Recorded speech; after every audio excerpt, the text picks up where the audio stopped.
Media TV, siku zote tunazidi kawaida.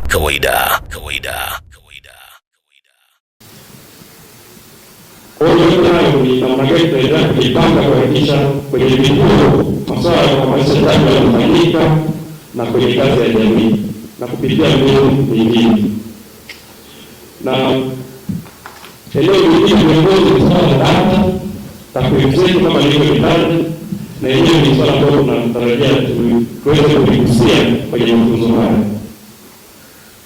Hapa ni natambulisha tu kuhusu mada zilizopo, lakini tutakuwa na wezeshaji kwa kila mada, na jambo zuri ni kwamba tumetenga muda wa kutosha kwa kila mada.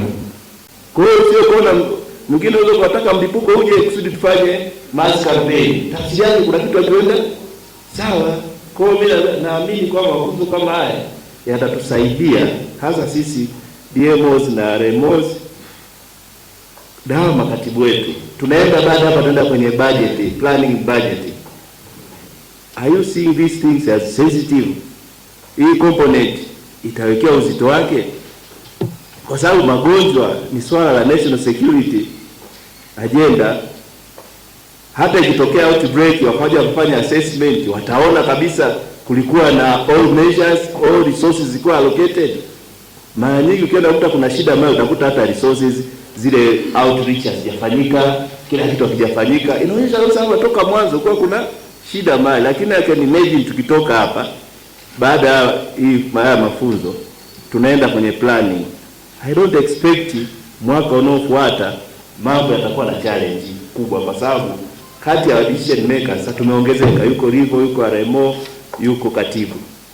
Sitakuwa ndio agent wa kufanya mambo yatokee. Kwa hiyo tunashukuru sana wizara kwa hii initiative, kwa sababu ni swala ambalo tumekuwa tukiraise kuonyesha kuna umuhimu, na tumeona by data wengi hawakuepo, inawezekana kuyapata ni kokoteza.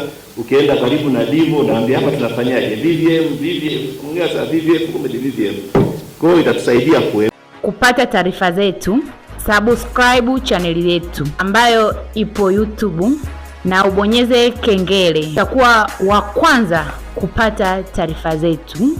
Nenda YouTube sasa hivi, andika Jongo Media TV au nenda Instagram yetu, kwenye bio kuna linki ambayo itakupeleka moja kwa moja YouTube.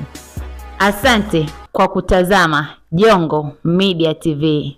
Jongo Media TV, siku zote tunazidi kawaida.